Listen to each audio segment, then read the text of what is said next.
썩은 사과와 싱싱한 사과. 아직도 나는 1982년 여름 그 뼈아픈 충격의 새벽을 잊지 못한다. 동이 트기에는 이른 시각이었고 식구들은 아직도 혼곤한 잠에 빠져 있을 무렵이었지만 나는 자리에 오래 누워 있을 수가 없었다. 사법시험이 끝난 날부터 줄곧 마음을 졸이며 기다리던 법관 임명자 명단이 드디어 조간신문에 발표되는 날이었기 때문이다.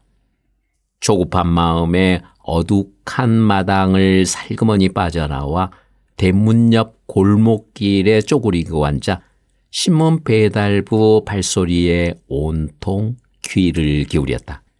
세상의 모든 찌꺼기를 남김없이 쓸어낼 듯한 청소부의 힘찬 비질 소리와 신새벽의 산들바람이 머릿속을 맑게 헹궈내는 기운을 느끼며 이런저런 생각을 실타래처럼 불고 있었다. 사법시험에 합격한 후 나는 일찌감치 대구지방법원을 1순위로 지원해 두었다. 사회에 첫 발을 딛는 순간부터 내가 태어나고 자란 고장에다 든든한 뿌리를 내리고 싶은 마음 때문이었다.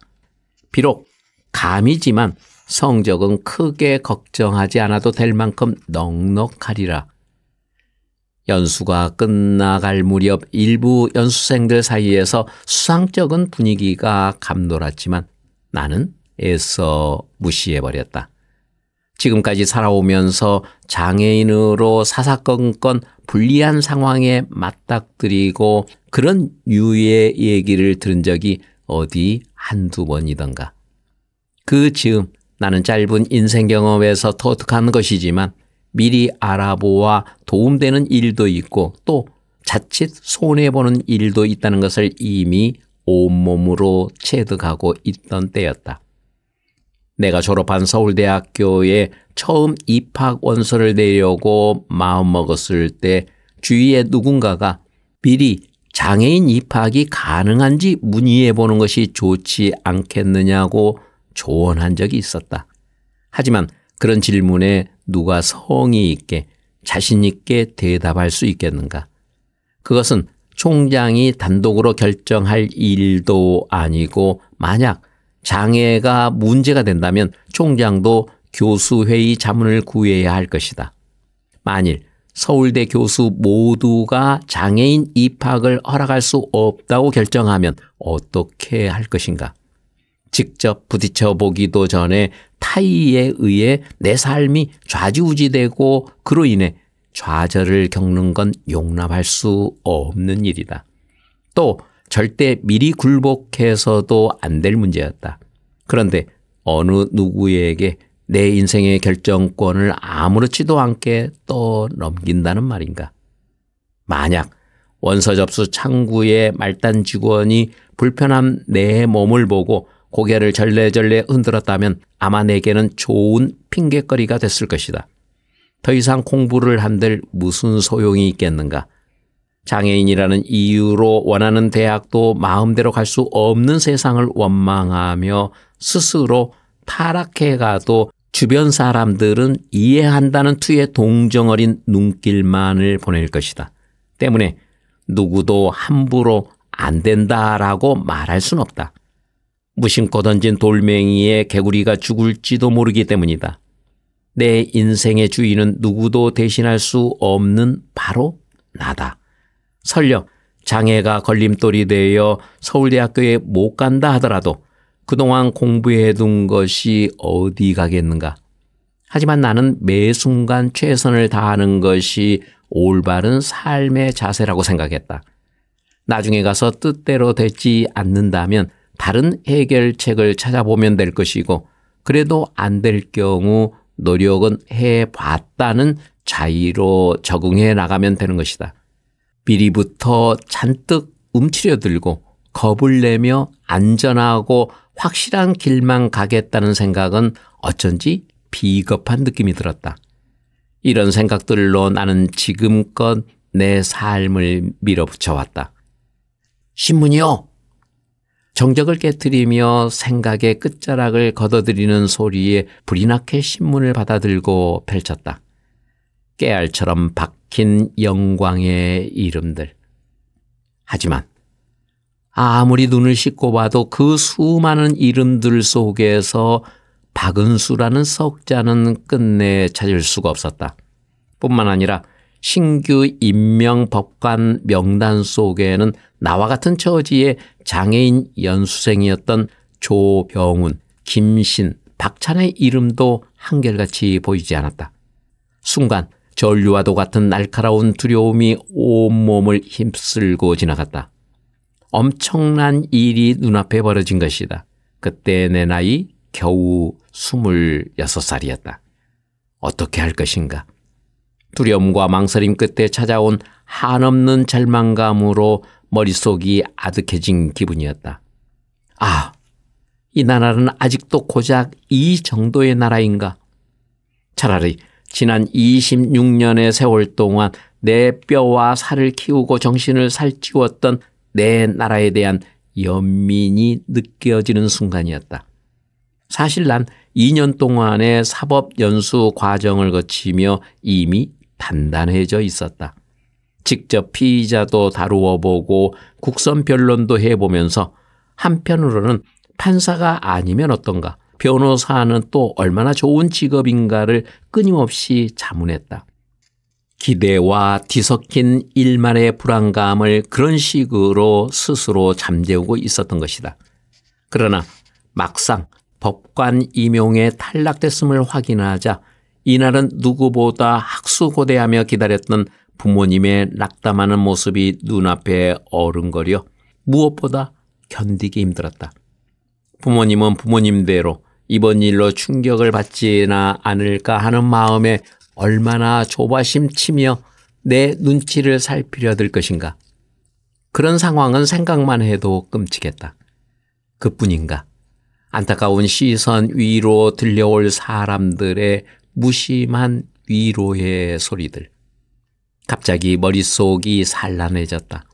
이제 더 이상 장애인으로서 받아야 하는 동정과 연민이 아닌 당당한 박수를 받고 싶었는데 내게도 그런 능력이 있음을 두루 과시하고 선망과 질투 어린 시선도 받았으면 했다. 그러나 산산이 물거품이 되어버린 결과 앞에서 남은 건 심한 허탈감뿐이었다. 그 길로 나는 아직도 깊은 잠속에 빠져 있는 식구들 몰래 집을 나와 동해안으로 가는 시외버스에 무작정 올랐다. 우선 복잡한 머릿속을 정리하고 엉망이 되어버린 마음을 가라앉혀야만 할 것 같았다. 차창을 스치는 풍경을 무심히 바라보다 사법시험 합격 소식을 듣고 대구로 달려가던 고속버스에서의 환희가 문득 떠올라 가슴이 또 한 번 쓰라졌다. 지금은 참여연대 사무처장으로 있는 박원순 시보와 연수 시절 시인의 서점을 쏘다니며 더 이상 고시와는 상관없는 책을 무차별적으로 사보던 그 해방감과 희열도 떠올랐다. 그러나 법관 임용 탈락자인 나와 달리 박원순 시보는 대구지방검찰청 검사로 발령나 신문 명단에 들어있었다. 얼마를 달렸을까? 토막토막 떠오르는 지난 시절의 기억들로 산란했던 마음이 조금은 가라앉는 기분이었다. 이럴 때 버스는 참으로 고마운 존재로 다가온다. 흔들리는 진동에 몸을 내맡긴 채 상념을 따라 하염없이 떠다닐 수 있는 더없이 편한 공간이기 때문이다. 동해안을 향해 달리던 버스가 안강에서 멈추자 문득 나는 그곳에서 내렸다. 낯선 곳에서의 신선한 아침 공기가 몹시 그리웠기 때문이다. 그리고 찬찬히 생각을 가다듬었다. 장애인이라는 이유만으로 법관 임용에서 제외됐다는 불이익을 당해야만 하는 것은 더 이상 개인 차원의 문제가 아니라는 쪽으로 싸우자. 그렇게 결심했다. 또 한 번 넘을 수 없는 벽에 부딪혀 자괴감과 패배를 곱씹는 한이 있더라도 법관 임용 탈락은 분명히 잘못된 것이라는 문제 제기만은 확실히 하고 싶었다. 그럼에도 불구하고 모두가 옳은 임명이었다고 내세운다면 그때는 아무 미련 없이 이 나라를 떠나리라 작정했다.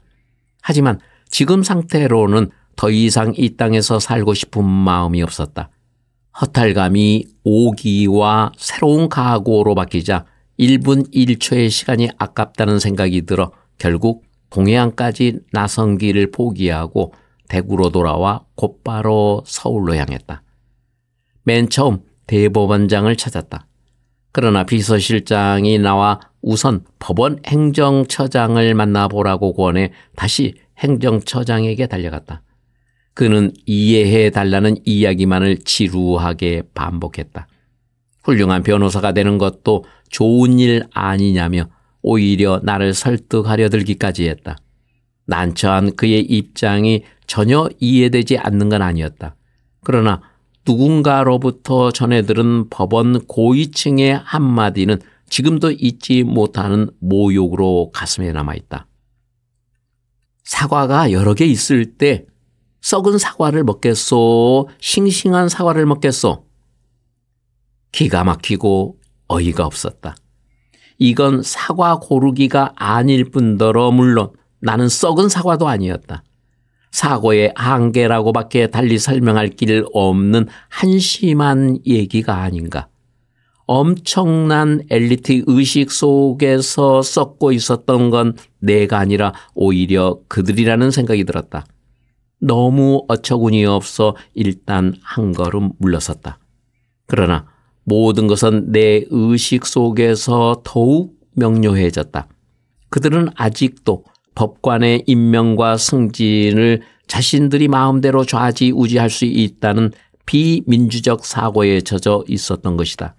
특히 장애인은 열등하리라는 지극히 비문화적이고 폐쇄적인 사고마저 버리지를 못하고 있지 않는가.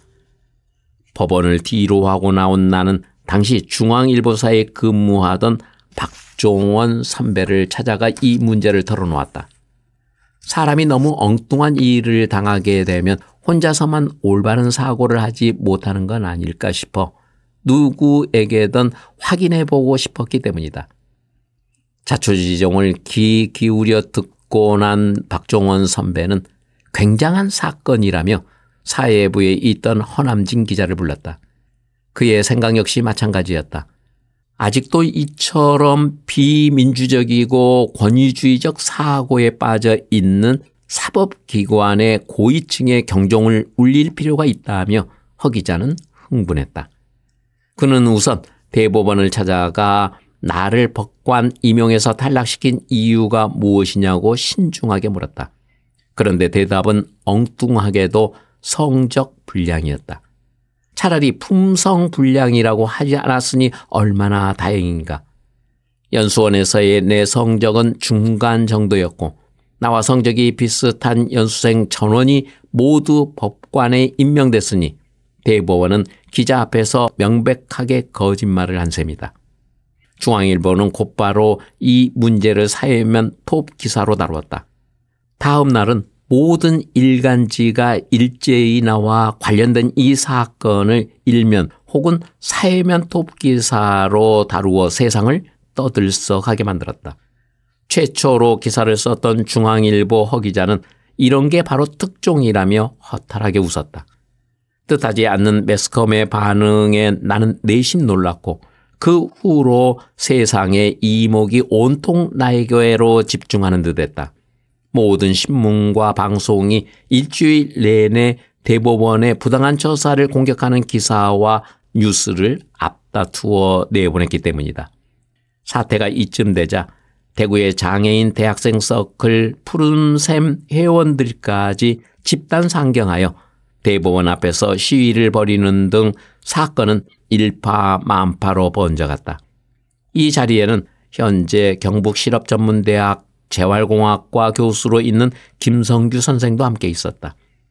김 교수는 대구 장애인 종합복지관에 몸담는 등 장애인을 위해 많은 활동을 하는 분인데 당시의 인연으로 나와 김 교수는 대구장애인 복지 운동의 영원한 동지가 됐다. 나라 안을 발칵 뒤집어 놓았던 이 사건에서 나는 일생을 갚아도 모자랄 은혜를 입었다. 장애인 법관 임용 문제에 두 발 벗고 나섰던 정립회관의 황현대 과장. 지금은 헌법재판소 소장으로 있지만 당시에는 부장판사로 재직 중이던 김용준 판사와 송영욱 변호사도 자기 일처럼 나섰다. 뿐만 아니라 생전 나와도 일면식도 없던 사회 각계 인사들이 본물 터지듯 칼럼을 쓰고 인터뷰에 응했다. 소설가 박완서 씨는 장애인에 대한 편견을 바로잡아줄 책임을 지고 있는 사법부가 이럴 수 있냐며 개탄했다.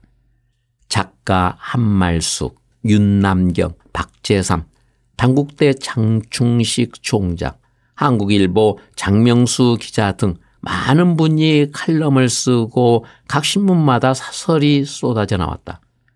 어느 일간지의 표현처럼 대법원은 완전히 넉다운 지경에 이르렀고 급기야 시정하겠다는 발표를 하지 않을 수 없는 상황에 맞닥뜨렸다.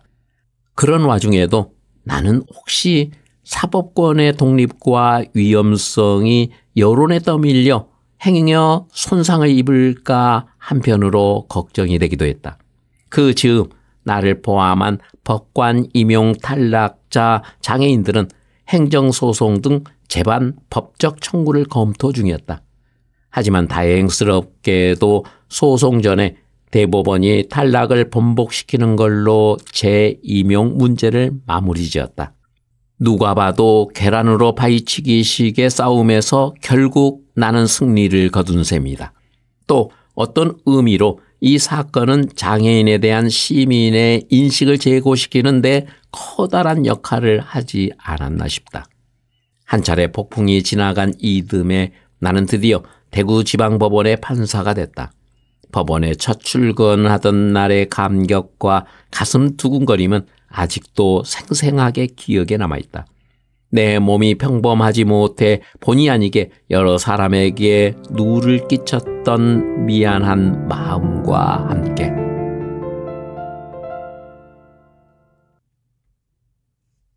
삼류극장에서의 따뜻한 기억. 세상에 대한 불신과 좌절감으로 외롭고 어둡던 내 사춘기 시절을 따스하게 보듬어주던 잊지 못할 은사 중 또 한 분이 생각난다. 바로 고3 때 담임이었던 김형규 선생입니다. 내가 서울대학교에 진학하는데 결정적인 도움을 준 분이다. 선생님은 당시 서울대학교 교양과정에서 쓰이던 교재를 어렵게 구해주시며 격려를 아끼지 않으셨다. 고등학교 과정은 웬만큼 됐으니까 이제부터 서울대에 들어갈 수 있도록 입시 준비를 해라. 박은수, 너는 나중에 커서 반드시 훌륭한 인물이 될 거다. 세상을 살면서 때로 사소한 말 한마디가 한 사람의 인생을 얼마나 크게 좌우하는가.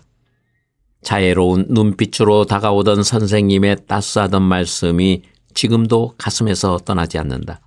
선생님의 세심한 배려와 자상한 정성은 내 눈을 잠시도 책에서 뗄 수 없게 만들었다.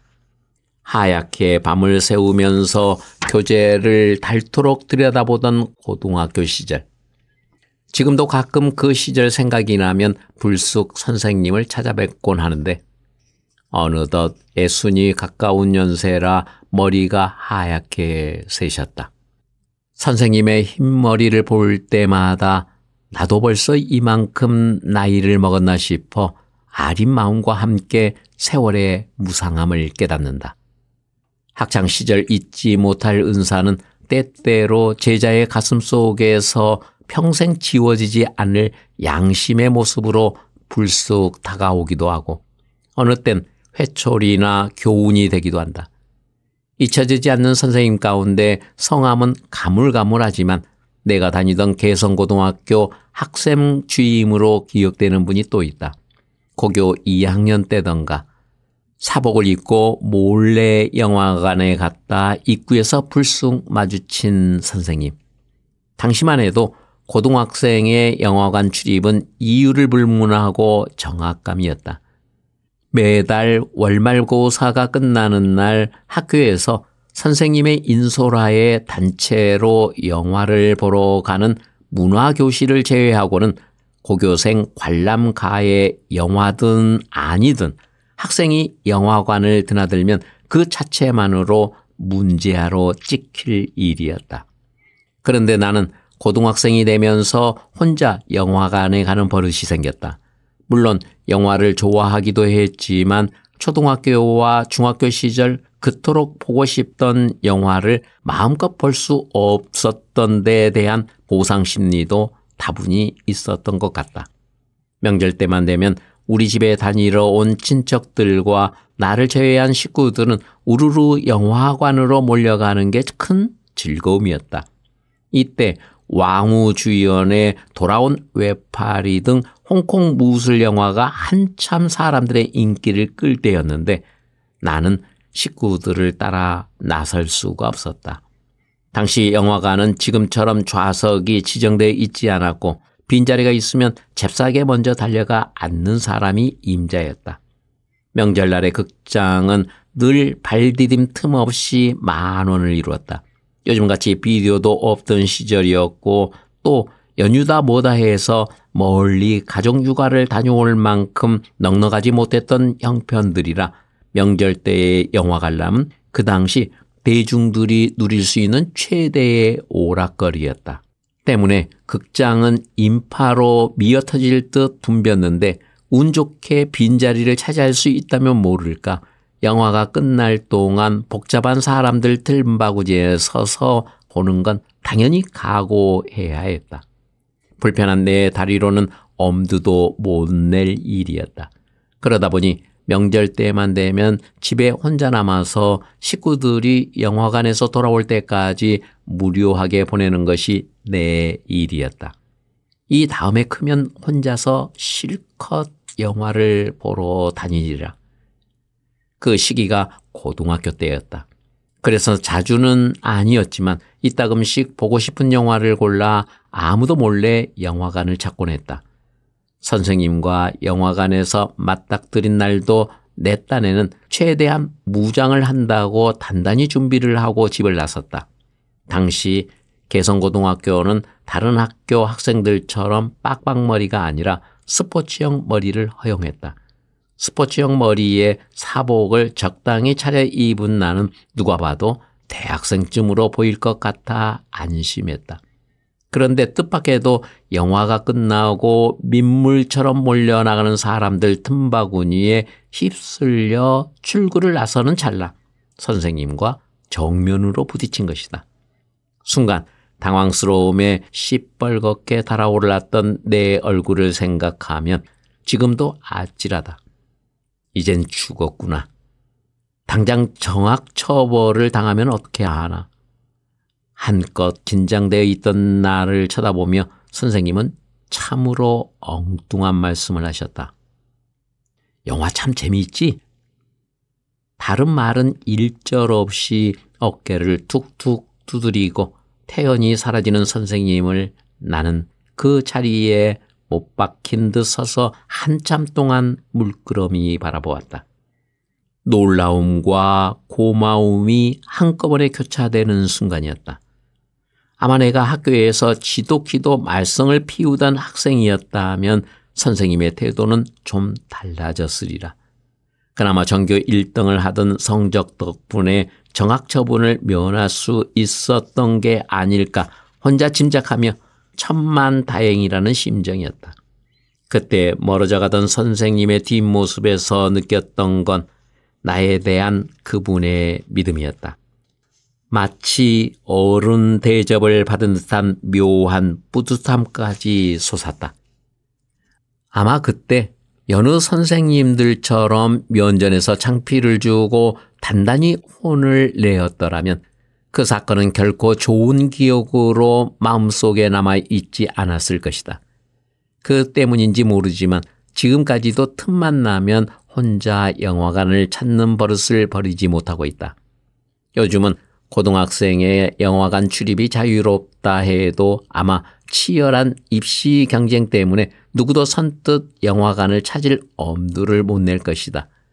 지금 고등학생들은 토요일도 일요일도 없이 입시 전쟁에 매달리느라 하루하루를 숨막히고 보내고 있지만 그때만 해도 주말만큼은 학교와 공부라는 울타리에서 잠시 해방될 수 있었다. 내가 영화관을 찾은 건 주로 한가로운 주말이었으며 개봉관은 관람료가 비싸 감히 들어가질 못했다. 대신 주로 삼류극장을 드나들었다. 실내에 들어서면 매캐한 담배 냄새와 지린내마저 풍기던 영화관. 하지만 한번 입장하면 두 프로를 동시에 볼 수 있었던 삼류극장은 내 가벼운 주머니를 걱정하지 않게 해서 편했다. 요즘은 돈보다 시간이 아까워 어쩌다 재미없는 영화가 걸리면 상영 중간에 나오기도 한다. 하지만 그땐 벼르고 별러야만 영화관을 갈 수 있었기 때문에 아무리 지루한 내용이라도 끝을 봐야 겨우 엉덩이가 떨어졌다. 그렇게 본 영화 중 아직도 선명한 감동으로 남아있는 작품이 암흑가의 두 사람과 지붕 위의 바이올린이다. 카트린 드 뇌부의 청순한 모습과 아름답고 열정적인 사랑에 흠뻑 취해 행복한 얼굴로 영화관을 나서곤 하던 시절이었다.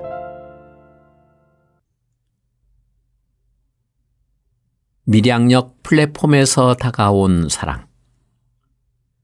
아내는 여자에 대한 내 공포증을 깨트려준 최초이자 지금까지 유일한 사람이다. 기꺼이 내 사람이 되어준 것만으로도 대학 졸업 무렵만 해도 다른 사람과 달리 나의 결혼에 대한 희망은 거의 절망적이다시피 했다. 만약 이 다음에 내게도 결혼의 기회가 주어진다면 초등학교 학벌도 상관없으니 시골에서 자란 참한 처녀와 해야지. 적극적으로 달려들 용기가 부족했던 탓도 있겠지만 불편한 다리로 인해 번번이 퇴짜를 맞았던 여자와의 우울한 경험 때문에 어쩌다 나를 좋아하는 사람이 생겨도 감히 결혼이라는 말을 입 밖에 꺼내지도 못한 채 끝나곤 했다. 1980년 7월 그 눈부시던 햇살과 투명한 속살이 내비치던 바닷가를 나는 평생도록 잊지 못할 것이다. 아내와 내가 만난 최초의 인연이 시작된 것은 그 여름날이었다. 당시 나는 사법고시를 패스하고 연수원 연수를 앞둔 채 한껏 마음의 여유를 즐기고 있을 때였다. 인생의 모든 고민이 끝나고 행복한 미래에 대한 희망으로 가득 부풀어 있던 시기이기도 했다. 밀양역 플랫폼에서 뜨거운 햇살만큼이나 강렬한 이미지로 성큼 내 가슴으로 걸어 들어온 여자. 한순간 호흡을 먹게 했던 아내와의 첫 만남은 청맥서클이 가진 그의 여름의 캠프에서였다. 학창시절 내가 몸담았던 개성고등학교 청맥서클은 해마다 여름철이면 며칠씩 여행을 떠나 캠프를 가졌는데 이때는 재학생, 졸업생이 함께 참가하는 행사여서 나 또한 캠프에 합류하게 됐다. 전통적으로 선 후배가 함께하는 이 캠프에는 단 한 번도 여자가 빠진 적이 없었다. 남녀공학이 아닌 탓에 해마다 캠프를 앞둔 즈음이면 후배들 사이에서 여자 수배에 비상이 걸렸다. 그 때문에 내가 학교에 다닐 때에도 캠프 참가 회원과 엇비슷한 수만큼의 여자를 구하느라 진땀을 빼던 적이 한두 번이 아니다. 캠프가 임박하도록 제대로 여자들을 조달하지 못했다간 영락없이 선배에게 깨지곤 했다. 나를 진땀나게 했던 전통이 소중한 인연의 불씨가 될 줄 누가 알았으랴. 두고두고 그 음흉한 전통에 감사할 따름이다. 이처럼 사람 사이의 인연이란 늘 예측 불허의 순간에 불쑥 얼굴을 내미는 모양이다. 나중에 아내에게서 들은 얘기지만 그녀는 친구 사촌 오빠가 청맥 회원이었던 탓에 어떨결에 친구 손에 이끌려 캠프에 참가하게 됐다고 했다. 그해 여름 우리의 목적지는 남해에 위치한 상주 해수욕장이었다. 일행은 한껏 들뜬 기분으로 기차를 탔는데 무슨 영문인지 기차는 밀양역에서 한동안 정차하게 되었다. 우리는 모처럼 도시를 탈출한 기쁨을 만끽하기 위해 갑갑하던 차 안을 벗어나 신선한 바람도 쐴 겸 잠시 플랫폼에 내렸다. 그때서야 나는 아내의 존재를 처음 알았다. 그녀는 한 무리와 여자친구들과 어울려 저만치서 얘기를 나누고 있었다. 늘씬한 키에 가무잡잡한 피부, 적당히 지적인 분위기까지 풍기던 그녀의 모습은 언뜻 보기에도 꽤나 인상적이었다. 그녀로부터 눈을 뗄 수 없었던 나는 어느 순간 환한 웃음 속에 시리도록 하얗게 빛나던 그녀의 가지런한 치아를 보았다. 햇살에 반짝이던 치아의 모습은 밝은 웃음과 더불어 그렇게 아름다울 수가 없었다. 갑자기 내 가슴은 가벼운 떨림과 설레임으로 두근거리기 시작했다. 30여 명의 일행이 목적지인 상주리에 도착하자 우리는 곧바로 4개조로 나누어 본격적인 캠프에 들어갔다. 나는 내가 족장으로 선출될 때까지 마치 구름 위를 걷는 것 같은 몽롱한 기분으로 도무지 정신을 차릴 수가 없었다. 비록 짧은 순간이었지만 그녀의 모습은 순식간에 내 영혼을 사로잡았던 것이다. 우리는 각 조마다 재미있는 명칭을 하나씩 정했는데 내가 맡은 조는 천둥족이라고 이름 붙였다. 나를 제외한 7명의 조원 하나하나를 확인하는 순간이었다. 이럴 수가. 밀양역 플랫폼에서 한순간에 나를 눈멀게 했던 그녀가 공교롭게도 우리 조원이 되어 미소로 인사를 건네는 게 아닌가. 내 입에서는 나도 모르게 기쁨과 안도의 한숨이 저절로 새어나왔다. 그때 그녀는 경북대학교 화학과 3학년생이었다. 우리 조에는 그녀 외에도 2~3명의 여자가 더 있었지만 오로지 내 눈에는 그녀만이 존재했다. 이런 내 마음은 아랑곳 없이 그녀는 나한테 눈길조차 제대로 주지 않았다. 대신 같은 조원이었던 남자 후배들과는 스스럼 없이 웃고 떠드는 그녀를 지켜보며 나는 질투심을 사귀느라 안간힘을 써야 했다. 그녀는 나에 대해 도무지 관심밖의 태도를 보였지만 나는 사사건건 신경이 쓰이지 않을 수 없었다. 때로는 일부러 그녀를 의식해 족장을 빙자한 폼까지 잡았다. 술을 마시거나 개인 행동하려는 조짐이 보이면 조원들을 더욱 엄격하게 다스리는 것으로. 캠프 기간 내내 나는 족장으로서 여러 조원에게 관심을 공정하게 배분해야 한다는 사명감과 오로지 그녀에게로만 마음이 쏠리는 욕심 사이에서 끊임없이 시달렸다. 그렇다고 드러내놓고 그녀에게 호감을 표시할 수는 없는 노릇이었다.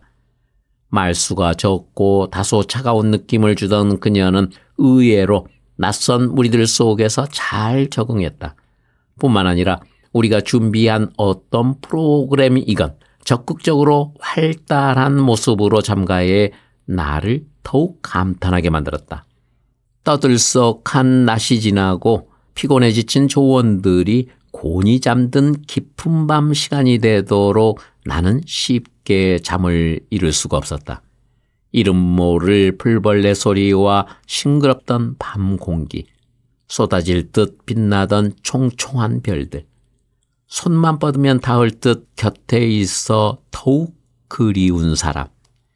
나는 몰래 그녀를 깨워 단둘이 있고만 싶은 유혹을 참기 힘들었다. 그러나 날이 밝아오면 간밤에 시달릴 유혹의 크기만큼 오히려 무덤덤한 모습으로 그녀를 대하곤 했다. 리더로서 당당한 모습을 보여주는 것이 차라리 관심을 끄는 방법일지 모른다고 애써 스스로를 타이르며 안타까움과 아슬아슬한 긴장감이 교차되던 캠프는 어느새 꿈결같이 흘러가고 헤어짐의 순간 내 손에 남는 건 달랑 노트 한 권이었다.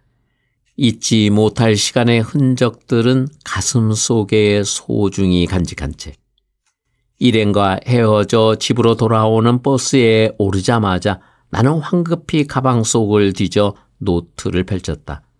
캠프가 끝날 무렵 각자 한 권씩 나누어 가진 노트에는 캠프에 참가했던 모든 사람의 소감이 정성스레 담겨 있었다.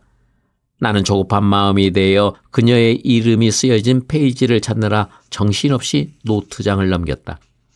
나에 대한 그녀의 인상은 어땠을까? 무슨 말들을 썼을까? 혹시 그녀도 나에게 호감을 가진 건 아닐까? 뒤죽박죽 떠오르는 궁금증으로 안달을 하던 내 눈에 그녀의 이름 석자가 선명하게 들어왔다. 박경숙. 저에게 규율과 절제와 평안과 즐거움을 주신 분, 청맥 캠프와 천둥족, 그리고 잊을 수 없는 우리 족장님, 87년 7월 박경숙 씀. 도대체 잊을 수 없다는 건 무슨 뜻일까? 한껏 부풀었던 내 기대와 달리 아주 담담히 써내려간 그녀의 짤막한 글은 한순간 나를 맥 빠지게 만들었다. 한편으로 그 짧은 만남 동안 더 이상의 뭘 그녀에게서 기대한 내가 오히려 한심한 생각이 들어 쓴 웃음이 나왔다. 캠프를 끝으로 영영 마지막일 것 같았던 그녀와의 재회 순간은 의외로 빨리 다가왔다. 각자 그때 찍은 사진을 챙기기 위한 애프터가 며칠 후에 있었던 것이다. 뿐만 아니라 그녀는 그 여름의 캠프에 참가했던 소감을 우리 청맥 회지에 실어서 몇 번 더 만날 수 있었다. 물론 번번이 여러 사람과 함께 자리한 아쉬운 만남이었지만 캠프 때보다는 관심을 드러내기가 훨씬 수월했다. 덕분에 그 후 그녀와는 2번 정도 따로 만날 기회가 생겼다. 영화 좋아하세요? 영화 보러 갈까요? 클래식 음악을 들으러 갈까요? 순순히 따라 나서는 그녀를 보자 나는 속으로 쾌재를 불렀다. 이 여자도 내가 싫은 건 아니구나.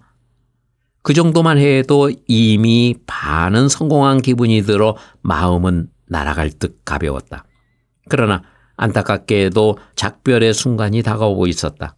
어느새 여름이 성큼 지나가고 9월로 접어들면서 연수를 위해 나는 대구를 떠나야 했던 것이다. 서울 가면 편지해도 되겠습니까?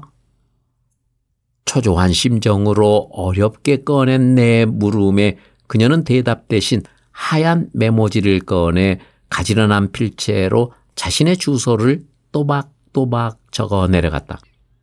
대구를 떠나온 지 일주일 만에 처음으로 그녀에게 편지를 썼다. 보고 싶다는 둥 섣불리 감정을 드러냈다간 당장 그녀가 도망갈 것 같아 마음속의 말들을 참느라 얼마나 애를 썼는지 모른다.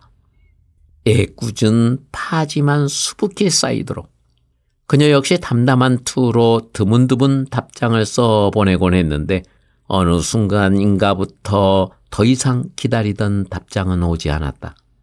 아무런 설명도 없이 그때부터 남은 연수 기간 동안 법관에 대한 꿈도 접어둔 채 지옥의 나날이 계속됐다.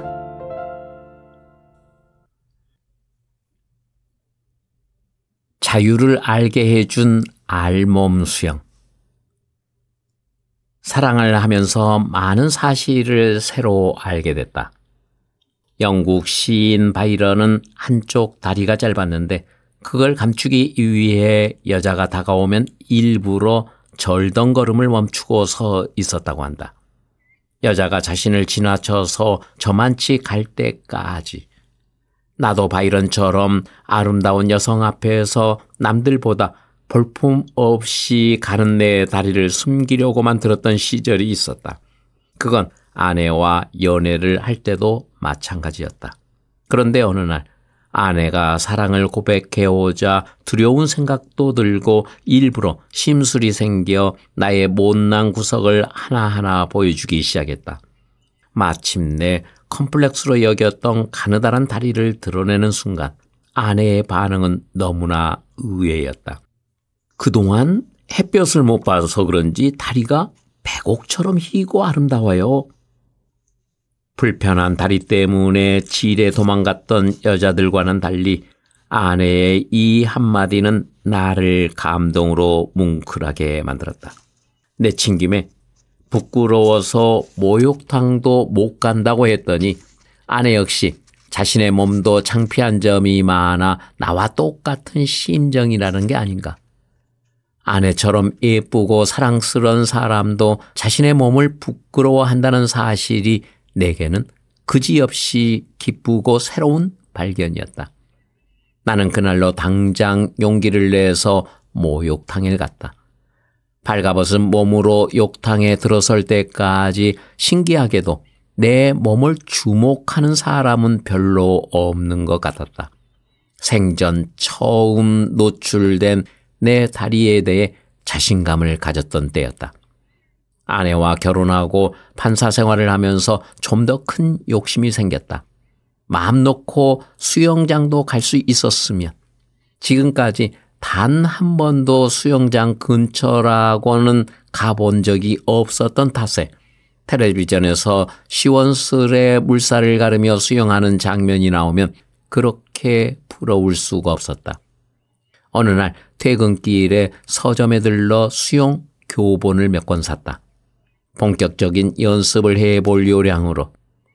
이론상으로 요령을 터득한 나는 실전에 부딪혀보기 위해 일부러 사람이 적은 새벽 시간을 골라 목욕탕에 갔다. 물속에서 버둥대는 나를 혹시 누군가가 본다면 불구가 별짓을 다 한다며 눈살을 찌푸리진 않을까 염려스러웠던 탓이다. 다행히 이른 시간에 목욕탕 손님은 나 혼자였다. 넓은 탕을 독차지한 채 물에 뜨는 연습에 골몰하기를 수주일. 드디어 거짓말처럼 몸이 둥실 떴다. 그 순간의 환희와 기쁨을 무엇에 견질 수 있을까? 감히 엄두도 내지 못했던 수영에 자신감이 생겼다. 숨쉬는 요령과 헤엄치는 방법, 물속에서 휴식을 취하는 것까지 혼자서 모두 터득하기에는 많은 시간이 걸렸다. 그러던 어느 날 마침내 그동안 독학으로 익힌 수영 실력을 발휘할 절호의 기회가 찾아왔다. 개성고등학교 청맥서클 멤버였던 김영민 선배가 구미 YMCA 총무로 있을 때였는데 한 번은 회원 여러 명이 어울려 그곳에 간 적이 있다. 실내 수영장을 본 순간 짓궂은 친구들이 선배를 꼬드겼다. 야밤에 일제히 알몸으로 수영을 할 수 있게 해달라고. 사람들이 모두 빠져나간 텅 빈 풀에서 다 큰 남자 10명은 팬티까지 훌렁 벗어던진 채 환호를 지르며 물속으로 뛰어들었다. 물 텀벙을 치느라 난리법석을 떠는 가운데 나는 유유히 물살을 가르며 헤엄을 쳤다. 알몸이 물살을 헤치고 미끄러지듯 빠져나갈 때의 그 감촉과 쾌감은 그 후로도 자주 나를 유혹하곤 했다. 웬만큼 물에 자신이 생기자 처음에는 넓게만 보이던 수영장이 갑갑해졌다. 기껏해야 50m만 가면 방향을 바꿔야 하는 풀. 나는 힘 닿는 데까지 멈추지 않고 끝없이 자유롭게 헤엄치고 싶었다. 그래서 바다로 나갔다. 하나뿐인 목숨이라 혼자서는 엄두를 못 내는 대신 바다에서 수영할 때는 반드시 비상요원 한 명을 앞세웠다. 동생이 되든 동서가 됐든 출렁이는 파도와 햇살에 몸을 맡긴 채 떠다니다 보면 드 높은 하늘이 어느새 품 안에 들어와 있곤 했다. 변호사 개업을 앞두고 손 아랫동서 부부와 우리 가족은 모처럼 하와이로 4박 5일의 여름 휴가를 떠났다. 이미 다리에 대한 컴플렉스를 말끔히 씻은 때라 나는 생애 처음으로 소매가 없는 티셔츠에 짧은 반바지를 입고 보란듯이 거리를 활보했다. 날아갈 듯한 홀가분함이 바로 이런 거구나 싶었다. 그전에는 다리를 감추기 위해 찌는 듯한 여름 삼복더위에도 긴 바지로 버티느라 늘 피지땀을 쏟았었다. 낯선 나라에 가서야 비로소 실컷 웜풀이를 한 셈이다. 낮 동안 북적대던 해변가는 밤이 깊어지자 사람 그림자 하나 얼씬되지 않았다. 고요한 바닷가를 적시는 파도 소리, 수면 위로 넘실대는 눈부신 달빛. 산책길에 죽이 맞은 동서와 나는 아내와 처제를 떼어놓고 밤바다 속으로 무작정 뛰어들었다. 팬티까지 벗어던진 알몸으로 30분쯤 신나게 수영을 하고 나자 으실으실 한기가 몰려왔다. 동서와 나는 아내가 속옷을 찾아 건네줄 때까지 차가운 물속에서 오돌오돌 떨어야 했다. 몸도 불편한 사람이 애들처럼 그러다 사고라도 나면 어쩌려고? 혹시 처녀 물귀신이 있으면 꼬셔볼까 했었는데 없대. 느닷없는 행동에 놀란 아내가 불평을 늘어놓았지만 동서와 나는 물속에서 팬티를 꿰며 마냥 싱글벙글 웃어댔다. 하지만 그 바람에 감기가 걸려 결국 여행 기간 내내 아내의 따가운 눈총을 감수해야 했다. 그 후로도 괌으로 가족여행을 떠난 적이 있었는데 이번엔 또 슬라이드에 욕심이 생겼다. 말을 타면 종을 앞세우고 싶어 한다더니 바로 나를 두고 하는 소리였다. 야외 수영장 한쪽 끝에 유유히 곡선을 그리며 우뚝 솟아있던 미끄럼틀. 맨 다리를 내놓는 뻔뻔함은 늘었지만 순서를 기다리기 위해 끝없이 늘어선 사람들 틈바구니에서 클러치를 짚고 있으려니 민망한 생각도 없지는 않았다. 그러나 국내에선 한 번도 못 타본 것이라 그냥 돌아서기가 아쉬웠다. 서훈아, 아버지가 저거 꼭 한번 타고 싶다. 네가 좀 도와줄래? 아들을 앞세워 부끄러움을 가리고 계단을 올랐다. 까마득이 높은 꼭대기에 다다르자 순간 현기증이 일었지만 클러치를 서훈에게 맡긴 채 호흡을 가다듬었다. 하나, 둘, 셋.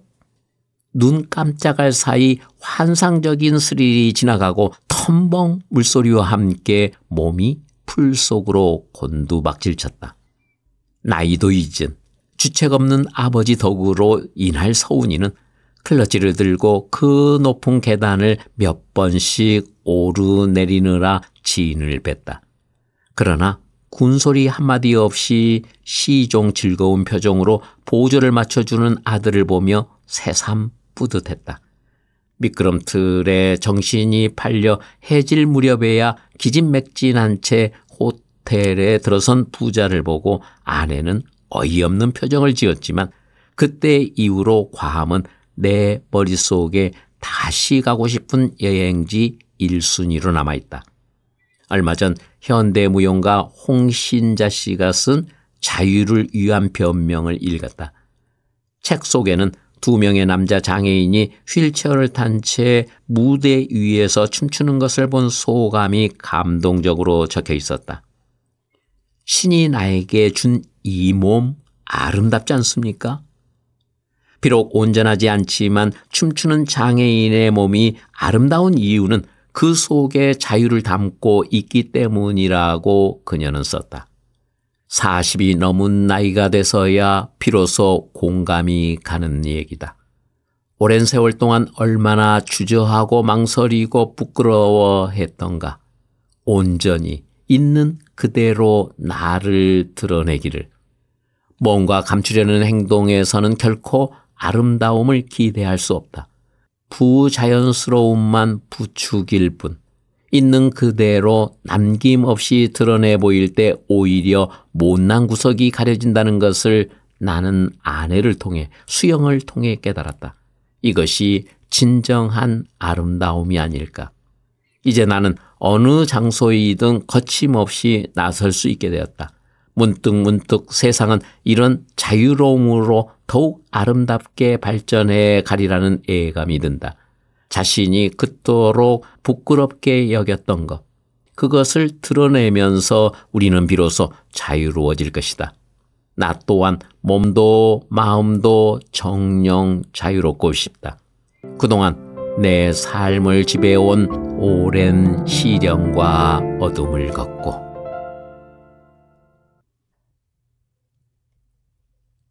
행복 전문 변호사의 탄생. 자꾸 새 일을 벌이고 싶어하는 고질적인 내 성격 탓일런지 모르겠다. 5년여 판사 생활을 하다 보니 게으름이 슬슬 몸에 붙기 시작하는 듯 느껴졌다. 동료 판사들과 함께 음식점에 들렸을 때 처음 보는 종업원에게도 무심결에 반말을 건네는 내 모습에 문득 깜짝 놀랐다. 나도 모르는 사이에 내 몸에도 권위의식이 붙기 시작했던 것이다. 뿐만 아니었다. 경제적 부자유도 견디기 어려웠다. 새로운 활력이 필요했다. 고향으로 가서 변호사 개업을 해야겠다고 마음먹었다. 주위의 우려와 걱정을 뒤로하고 변호사 개업을 결심할 수 있었던 건 순전히 아내 덕분이었다. 만약 아내가 불안한 기색이었거나 한 번이라도 만류했더라면 나 역시 망설이다 마지못한 척 주저앉았을지 모른다. 그 즈음에 마음속 반란을 아내는 일찌감치 눈치챘을지도 모를 일이다. 남들보다 몇 배 힘겹고 요란하게 시작했던 판사직, 그 명예스럽고 안락한 자리를 누군들 쉽게 차버릴 수 있으랴. 특히 장애인 변호사라는 만만치 않은 핸디캡을 극복해야만 하는 나로서는 더더욱 쉬운 일이 아니었다. 그런 점에서 아내는 언제나 내 든든한 원군이다. 걸핏하면 나서서 일 벌이길 좋아하고 득도 없는 일로 돈 까먹기를 예사로 여기는 남편. 그런 나를 아내는 묵묵히 믿고 따라줄 뿐 아니라 종종 용기까지 보태니 내 삶 중 가장 커다란 행운이란 생각이 든다. 아내와의 결혼한 것이. 천생연분이라는 우리 부부도 가끔씩 티격태격할 때가 있다. 그런 날 일에 밤잠을 설치는 쪽은 나다. 때문에 잠자리에 들기 전까지 무슨 수를 써서라도 온갖 아양을 떨더라도 아내의 화를 풀어야만 비로소 마음이 편해지는 나를 두고 팔불출이라 놀릴까. 그러나 어쩌랴. 아내가 행복해야 비로소 나도 행복한 것을. 때로 부부싸움은 약이 되기도 한다. 그러나 아내는 어떻게든 싸움을 피하려고 애쓴다. 싸움 끝에 돌아오는 왠지 모를 억울함 때문이라고 한다. 분명 남편이 잘못한 것 같은데 싸움 뒤에는 항상 자신이 잘못한 것 같은 느낌이 들게 하는 말주변. 변호사 특유의 논리로 설득당하는 기분이 싫고 번번이 모든 잘못이 자신에게 있는 것처럼 이상하게 꼬이고 마는 화해가 아내는 늘 불만스러운 모양이다. 어쨌든 그런 아내 덕분에 고여있는 삶에서 탈출할 용기를 가졌고 요즘 나는 바라던 대로 시시각각 변환한 삶, 생동감이 있는 인생을 한껏 누리면서 살고 있다. 주체 못할 만큼 변호사와 전혀 상관없는 일들을 마구 벌이면서. 덕분에 대구에서는 제법 유명세를 치르고 있지만 어찌 보면 얼마쯤 이름을 드러내놓고 사는 것도 괜찮을 듯 싶다. 자신을 뒤돌아볼 수도 있고 이름값을 하기 위해서라도 부끄러운 일을 저지르지 못할 때니까 말이다. 1988년 9월 오랜 준비와 각오 끝에 드디어 변호사 사무실을 개업했다. 축하를 해주려 몰려든 많은 방문객들은 엘리베이터도 없는 4층 건물을 올라오면서 말들이 많았다. 다리도 불편한 사람이 무슨 사무실을 엘리베이터도 없는 건물 꼭대기층에 얻었어? 이때만 해도 오기로 꿋꿋하게 계단을 오르내리고 싶었다. 변호사 일을 하는 데 있어 불편한 다리쯤은 아무런 장애가 되지 못한다는 것을 보여주고 싶었다. 그러나 얼마간 시간이 흐르자 그건 오히려 미련한 오기라는 걸 깨달았다. 힘겹게 계단을 오르내리는 시간을 절약한다면 차라리 그만큼 다른 일을 위해 쓸 수 있는 시간을 버는 것이다.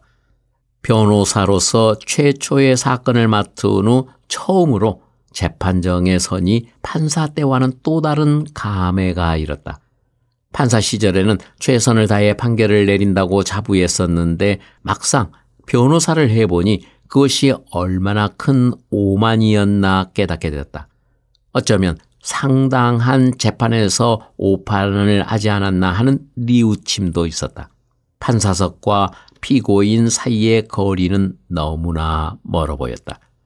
사람과 사람은 존재하지 않고 오로지 죄와 심판만이 존재하는 듯한 거리감. 재판 또한 너무나 형식적으로 짧은 시간에 진행되는 것 같았다. 피고인에게는 미처 자신을 방어할 틈조차 주어지지 않는 채 많은 사건을 단시간 내에 처리해야 하는 경무에 시달리는 판사 입장을 누구보다 잘 아는 나이지만 위치나 처지가 바뀌면서 모든 것들이 다른 각도에서 새롭게 보였던 것이다. 판사 때는 재판 기록을 열심히 읽으면 피의자의 죄가 선명하게 보였고 그래서 징역 1년 혹은 5년 이런 식으로 자신 있게 결론을 내렸다. 그런데 막상 변호사가 되고 나니까 그것이 얼마나 많은 오류를 범했고 부끄러운 일이었는지 피부로 와닿는 느낌이었다. 사건이 실상이 100 혹은 200페이지 기록만으로 충분히 드러날 수 없고 자칫 형식적으로 꾸며질 수도 있기 때문이다. 새삼 우월감과 과도한 정의감을 앞세워 용서와 이해의 마음이 부족하지 않았나 아쉬웠다. 판사직에 좀 더 오래 머물렀더라면 이런 잘못을 스스로 바꿀 수도 있지 않았을까 생각해 보았지만 아마 그건 쉽지 않았을 것이다. 사람은 항상 자기가 선 위치에서 세상을 보고 자신의 잣대로 세상을 가늠하는 법이니까. 그래서 사건만 맡으면 죄 지은 사람의 심정부터 헤아리려고 하는 것이 변호사를 하면서 어느새 습성으로 굳어져 버렸다. 남들이 알면 법 앞에서 냉정해야 할 변호사가 너무 인정을 앞세우는 게 아닌가 할지도 모르겠다. 인정에 약한 것이 내 최대의 단점이자 장점이기도 하다. 그래도 장점이 될 때까지 더 많을 거라고 스스로 위로하며 산다.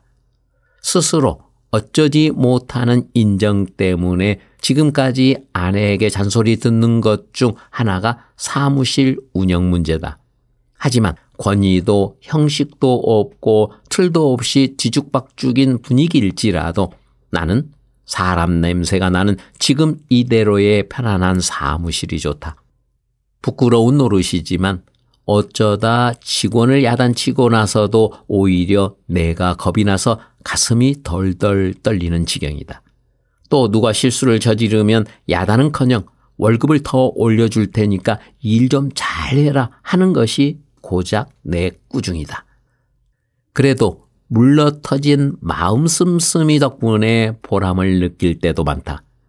변호사 개업 당시 마산에서부터 나를 따라온 정미경 씨가 바로 그런 보람을 느끼게 해준 사람이다. 그녀는 마산 지법 판사실에서 능력을 인정받던 타이피스트였다. 그런데 하루는 내게 오더니 이렇게 말했다. 판사님, 대구에서 개업한다는 소식 들었어요. 저도 가서 도와드리고 싶어요. 어째서 그런 결심을 했나? 뭔가 의미 있는 일을 하고 싶어서요. 2년 동안 여러분의 판사님을 모셨지만 박 판사님만큼 좋은 분을 만나지 못했어요. 그 말을 듣는 순간 너무 감격해서 눈물이 날 뻔했다. 고마움은 이루 말할 수도 없고 마치 천군만마를 얻은 듯했다. 잘못하다 쪽박 차는 건 아닐까 두려움이 컸던 내게, 또 직원은 어떻게 뽑아야 하는 막막하던 내게 그녀는 너무나 뜻밖으로 고민을 덜어주었던 셈이다. 그녀는 결혼 후에 사무실을 떠났는데 지금은 아이까지 낳고 행복하게 잘 살고 있다. 아직도 가끔은 책을 보내주기도 하고 개업 기념일 같은 전체 직원 회식에 초청도 한다. 지금 근무하고 있는 여직원 하나는 퇴근 시간이 되기 무섭게 달려나가는 것이었다. 처음에는 그 까닭을 몰랐다. 대학에 가고 싶은 미련을 버리지 못해 퇴근 즉시 학원으로 달려간다는 사실을 나는 한참 후에야 알았다. 기특한 마음이 들어 토요일은 쉬게 해주었는데 첫 도전에 실패하고 말았다. 이듬해에도 미련을 버리지 못하는 그녀를 보자 안타까운 마음이 들어 지난해 수능시험 때에는 아예 한 달 전부터 특별 휴가를 주어 공부에 열중하도록 했다. 그렇게 바라는 대학이라면 원 없이 실컷 공부해봐라. 다행히 그 여직원은 지금 야간대학에 다니고 있다. 티코까지 마련해 끌고 다니며 신나게. 그러자 이번에는 또 운전기사까지 대학을 가겠다고 나섰다. 평일은 공부 때문에 일찍 가더라도 대신 내가 필요할 때면 일요일이라도 일을 해야 한다? 단단히 다짐을 받았건만 마음이 약해 그것마저도 선뜻 요구하지 못하는 실정이다. 차라리 손수차를 운전하는 게 훨씬 마음이 편한 걸 어쩌랴. 약한 마음 덕분에 나는 직원들이나 주변 사람들, 특히 집 밖에서 인기가 많다. 그건 내 삶에서 누릴 수 있는 몇 안 되는 즐거움 중 하나다. 순전히 덤으로. 어쩌다 아내가 싫은 소리나 구박할 낌새를 눈치채면 항상 들고 나오는 내 무기가 바로 이 한마디다. 내가 밖에서 인기 좋은 거 당신도 알지? 그렇게 이 사정 저 사정 다 살피니 인기가 안 좋으면 오히려 이상하죠. 혀를 차면서도 아내 또한 별로 싫지 않는 얼굴이다. 변호사라는 직업 덕분에, 그보다 더 큰 아내의 아량 덕분에 내 삶은 지루하지 않고 늘 활기차게 돌아간다. 한없이 가뿐하고 즐겁고 유쾌한 일상들. 큰 행복보다는 사소한 행복이 더욱더 삶을 풍요롭고 윤택하게 한다는 것을 새삼 깨닫고 사는 요즘이다.